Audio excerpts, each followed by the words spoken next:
ሰላም ሰላም ቤተሰብ እንዴት ናችሁ? ሰላም ናችሁ? ሰላማችሁ ብዝት ይበል። ላይክ፣ ሸር፣ ሰብስክራይብ እያደረጋችሁ አብራችሁን ቆዩ ማለት ነው። እንግዲህ መርማሪ ጆን በጣም ደስ የሚል ሰው ነው። ይስቃል፣ ይጫወታል ማለት ነው። በስራ ሰዓት ያው ቢዝ ስሬስ ነው። ማንኛውም ሰው በስራ ሰዓት ስሬስ ነን ማለት ነውና እዚህ ጋር ግን ሀኒቾ ጋራ በጣም እየተጫወቱ እየሳቁ ነው የሚያየናቸው ያለ ነው። በጣም አሪፍ ነው፣ ደስ ይላል። እና እዚህ ጋር እንደምናየው ከሀኒቾ ጋራ አብረው እየተጫወቱ እየሳቁ ይገኛሉ ማለት ነው። በጣም ደስ የሚል ነገር ነው። ስራ ላይ ስንሆን ሁላችንም ሰው ቢዚ ነን ማለት ነው። እና እሷ በጣም ብዙ ጥያቄዎች ትጠይቀዋለች፣ እሱም ይመልስላታል፣ እሱም ይጠይቃታል ማለት ነው። እና እዚህ ጋር ጓደኞቿን በቃ እንዴት ነኝ አምሮብኛል፣ በቃ ልወጣ ነው ዛሬ፣ በቃ ምሳ ግብዣ አለኝ እያለች በጣም እየተጎራችባቸው ነበር ማለት ነው። እሷም ያው ወደ ምሳ ግብዣ አልቀራችም፣ እንደዛ አምሮባት ተውባ ሜካፕ አልቀራትም። ጸጉሯን 10 ጊዜ ምን ሊሆን ነው እያደረገችው እየደበረው ማለት ነው። እና አምራ ተውባ ነው ከቤት የወጣችሁ በጣም ደስ በሚል ሁኔታ ማለት ነው። የኛ ሽቅርቅር ሀኒቾ ማለት ነው። ለካ እንደ ስቅጥነትን በጣም ያምራል ማለት ነው። ኤዱ ለካ እናንተ ኤዱ ወፍራም ናት። እኔ እኮ መቀመጫ ብቻ ያላት ነበር የሚመስለኝ ማለት ነው። እና አሁን ላይ ደግሞ ከላይም ከታችም ድብልብል ያለች ናት ማለት ነው። የሚገርም ነው። እኔ መቀመጫውን በሰጠኝ እያልኩ ነበር፣ አልዋሽም። እውነት ነው እኔ የምናገረው ነገር ማለት ነው ጋይስ፣ ከምሬ ነው። እኔ በጣም ነው እንደዚህ ስፖንዳ ምናምን ነገር ይመቸኛል ማለት ነው። እና ለማንኛውም ማለት ነው ቀጥልላችሁ በጣም ነበር አፋጠው ሲጠይቋት የነበረው ማለት ነው። ሀኒቾን ምንም ችግር የለውም፣ ቆይ እነግራቸዋለሁ። በጣም እኮ ነው እንትን የሚለው፣ ቆይ ኤዱ ትንጣና አብሬ ነው የምነግራችሁ በማለት ኪያን ሰስፔንስ አደረገቻት። አሁን ላይ ግን ሁሉንም ነገር እንትን ብላ ያው ነገረቻቸው ማለት ነው። እሷም ተዘጋጅታ ስለነበረ መሄዷ ነው ማለት ነው። ጆን ለማገኘት ያው ቀደም ብላ ነው እሷ ከቤት የወጣችውና እዛ ሻይ ቡና እያለች እየጠበቀችው ትገኛለች ማለት ነው። እሱም ዋው ሰዓት አክባሪ ነሽ ታረፍጃለሽ ብዬ ነበረ ስላት፣ እንዴ እንደውም እኔ አስጠብቃለሁ ብዬ ነበር አለችው ማለት ነው። አረ በጣም ጎበዝ ነሽ፣ አይኔ እኮ ሀበሻ እኮ ሰዓት አክባሪ ነው በማለት መልስ ሰጠችው ማለት ነው። ኦኬ እኔ ያረፈርኩብሽ እንዲያስጠበቅኩ ሲላት፣ አረ አንተ አላስጠበቅከኝም ብላ መልስ ሰጠችው ማለት ነው። በጣም አሪፍ ደስ የሚል ጊዜ ነበር ሲያሳልፉ የነበረው። መጨረሻ ላይ ግን ያው እሱ ምግብ አዘው ምግብ እየበሉ እንዳለ ቁጭ ጋራ ሰው ሲጣላ ሲያይ እሱም ቆይ መጣሁ አንቺ የትም ቦታ እንዳትሄጂ ቁጭ በይ በማለት ሀኒን እሱ ወደ ውጭ ወጣ። ሲወጣ ግን እዛ ጋር ያጋጠመው ነገር ሌላ ስለነበረ ሀናንም ሂጃለሁ ምናምንም ሳይላት ተነስቶ ሄደ ማለት ነው፣ ወደ ስራው ቦታ ማለት ነው። እንግዲህ በጣም የሚገርም ነገር ነው። በስራ ጊዜ ስራ ነው፣ በመዝናናት ሰዓት ደግሞ ሰዓታችንን ጊዜያችንን መጠቀም ያለብን መዝናናት ቦታ ነው እንጂ እሱ አንደኛ መርማሪ ነው እንጂ ፖሊስ አይደለም። ይሄ ወደዛ ወደዚህ የሚያስኬድበት ነገር አልነበረም። ያው እሷ በጣም ደብሯትና ከፍቷት ነው የተመለሰችው ሀኒ ማለት ነው። እንደዛ ደስ ብሏት ተሽከርክራ ሂዳ ግን በጣም ደብሯት ስትመለስ እኔ ራሱ በጣም ከፍቶኛል ጋይስ። ሀኒ ከምታለቀስ እኔ ባለቅስላት ይሻለኛል። ከምሬ ነው የምላችሁ። በጣም ነው ሀናን መወዳት ማለት ነው። እዚህ ጋር እንግዲህ አባባ በእውቀቱና ኪራ አባባ በእውቀቱ ሄኖክን እዚህ ቦታ ናት ቶሎና የምናወራው ወሬ አለ ብሎ አባባ በእውቀቱ ለሄኖክ ደውሎለት፣ ሄኖክ ደግሞ መጥቶ ነበረ እና ይታቀኛለህ አንተ እንዴት ነው የምታቀኝ? ስለኔስ ምንድነው የምነግርህ ምንድነው እያለ ሲያበሻቀጣቸው ነበር አባባ በእውቀቱና አባባ በእውቀቱ ደግሞ ልጄ ቢያንስ እኔ ነጭ ሸበት አለኝ አክብረኝ፣ እኔ ደግሞ የተከበርኩኝ የባህል ሕክምናን አለኝ ሲሉ እና ታዲያ ለባህል ሕክምና እኔ ማስታወቂያ እንደሰራዋለት ነው እዚህ ድረስ የጠሩኝ በማለት ሄኖክ ተሳለቀባቸው። ሀይ ልጄ የዛሬ ትውልድ እኮ በጣም የሚገርም ነው። እኔ እንደዚህ እንኳን ስራልኝ ብለህስ ምን ችግር አለው ብትሰራልኝ በማለት አባባ በእውቀቱም ተናገሩት ማለት ነው።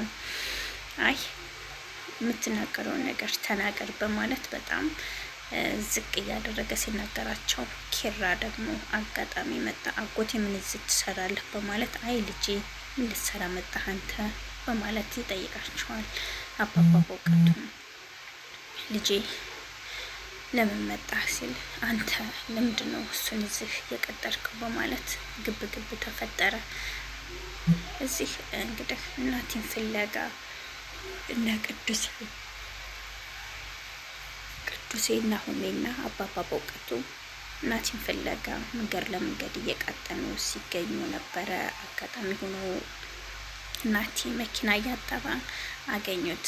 ሂደው አዋሩት። ያለውን ነገር ነገራቸው። እኔ በቃ ተስፋ የቆረኩ ሰው ነኝ፣ እናንተ ግን ወዳችኋለሁ፣ አክብራችኋለሁ። ሊናንስ እኔ እንዴት ብዬ ነው ሊናን በምን አይኔ ነው እኔ ሊና ነው የማያት? ሊናን አስከፍቻታለሁ፣ በድያታለሁ። እኔ ለሷ መሆኑ ሰው አይደለሁም በማለት ናት ይሄንን ነገር መለሰላችሁ። እባክህን ልጅ አንተ እንደሱ ማለት የለብህም። ከዚህ በፊት ብዙ ነገር ነው የተነጋገርነው። ለምንድን ነው እንደዚህ የምትለው? ለምን ተስፋ ትቆርጣለህ? በማለት ተናገራቸው።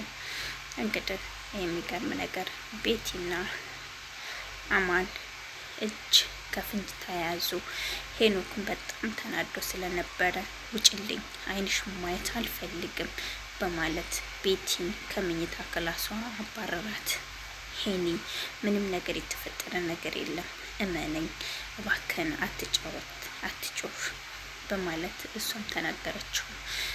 አማን ምን ሆነሽ ነው እዚህ ብቻሽን ኩርትም ብለሽ የተቀመጥሽው? ምንድነው እዚህ ጋር ብቻሽን? በማለት እሷን ለማጽናናት ይሁን ምን ለማለት ወደ ክላሷ ገብቶ ቤቱን ዘግቶ ቁጭ ብሎ ነበረ። እባክህን አማን ሄኖክ ከመጣ ሌላ ነገር ነው የሚያስበው እና ስለዚህ ከዚህ ክላስ ወጣ በእናት እያለች እሷም ስትማጸነው ትገኛለች። እሱም አልሰማም በማለት ቁጭ አለበት። ሄኖክ መጣና እሷንም ተናገራት። ውጭ ከፊቴ፣ አይንሽ ማየት አልፈልግም፣ ውጭልኝ እያለ በጣም ጮኸባት። እሷም እሺ እወጣልሃለሁ ብላ ከክላስ ውልቅ ብላ ወጣች። በጣም ይቀርማል፣ ያሳዝናል። እንግዲህ ኪራ ለአባባ በእውቀቱ ደወለና ሊናና ናቲ እንዴት ሆኖ ምን አይነት ድባብ ነበረ የምነበራቸው በማለት ሲጠይቀው አባባ በእውቀቱ ግን የተናገሩት ነገር ሌላ ነበረ። ሊናም እያለቀሰች ነው። ምን ተናግሯት እንደሆነ አላቅም፣ ከፍቷታል፣ እያለቀሰች ነው ይላሉ አባባ በእውቀቱ። ሊና እኔ እስከ ዛሬ ድረስ እቃ እኮ አይደለሁም፣ ስትፈልግ መተህ የምታነሳኝ፣ ስትፈልግ ደግሞ የምትጥለኝ እቃ አይደለሁም።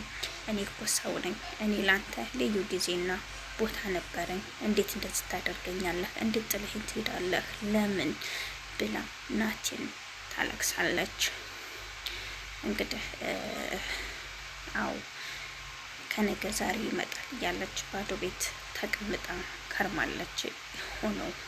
ያም ሆኖ ግን ሳይመለስ ናቲ የመኪና ጽዳት ጀምሮ ስራ መስራት ስላለብኝ ራሴን ማውጣት ስላለብኝ ብሎ ስራ እየሰራ ይገኛል ማለት ነው። እንግዲህ እንደምናየው ናሁሜና ምሩ እንሂድ፣ እንውጣ፣ እንዝናና እያለ ይገኛል። ምሩ ደግሞ የት ነው ግን አሁን ላይ የምንሄደው? ባክህን አቻኩልከኝ እኮ ለልጅ ራሱ ምን እንዳያስኩላት አላውቅም በማለት ችግር የለውም እሱን እንዴ እኔና አንቺ እኮ ከተጋባን ወጥተን ተዝናንተን አናውቅም። ከተጋባን በኋላ መዝናናት የለም ያለው ማን ነው በማለት ምሩንም ተናገራት። እሺ በቃ የሚጣየን እናቴ ጋር ትተናት እንሄዳለን፣ ከዛ ራታችንን እንበላለን፣ ፈታ ነው የምንለው በማለት ይህንን ነገር ነገራት። እሱም እሺ በቃ አለች እና ተነጋገሩ። እንግዲህ እንደምናየው ኪያና ጠበቃ ዮሴፍ ስልክ ሲደውልላት እሱ በፍቅር እንደሚፈልጋት እነ ሀኒ ከነገሯት በኋላ ኮስተር ማለት ጀመረች። ለምን እንደሆነ ብቻ አላውቅም። ሄኖክ ስለጎዳኝ አሁን ላይ ደግሞ ምንም አይነት ነገር ሰውን ወንድም ማመን አልፈልግም በቃኝ ብላለች። እንግዲህ ሊና በጣም ደስ ብሏት እናትዬ ብላ አቀፍ አድርጋ እየሳመችው እንዳለ ከተሳሳሙና ከዛ በኋላ እሷም ደነገጠች። እሱም ደንግጦ ሳቅፍም አላረጋትም። እጁን አጣጥፎ ቁጭ አለ። ከዛ እሷ እናትዬ ግን ምን አርጌህ ነው ታስባለች አትልም ነው ወይስ ሊና አታስብም? ምንም አይነት ማሰቢያ የለትም ያለህ ማን ነው? እንዴት እንደዚህ ታደርገኛለህ? ምን አርጌህ ነው? ምን በድዬህ ነው? ንገረኝ እስኪ። እኔ ላንተ የሚገባ ሴት አይደለሁም እንዴ? ለምንድን ነው እንደዚህ ያደረግከው? ብላ አምላኪ ሆይ እኔ ቆይ ጥሩ ሴት አይደለሁም እንዴ? ለምንድን ነው የምትበድለኝ? እያለች በጣም እየተማረረች እያለቀሰች እናያታለን። እንግዲህ ቤቲ በጣም እየጮኸች ሄኖክ ደህና ነህ አንተ? አማን? አረ ምን ሆኖ ነው? ምን አርገው ነው? አማን ሄኒ ምን ነው እያለች ስትጮህ ስታለቅስ ትገኛለች። በህልሟ በጣም እያለቀሰችና እያዘነች ትገኛለች። ሄኖክም አይዞሽ እኔ ማንም ሲገደ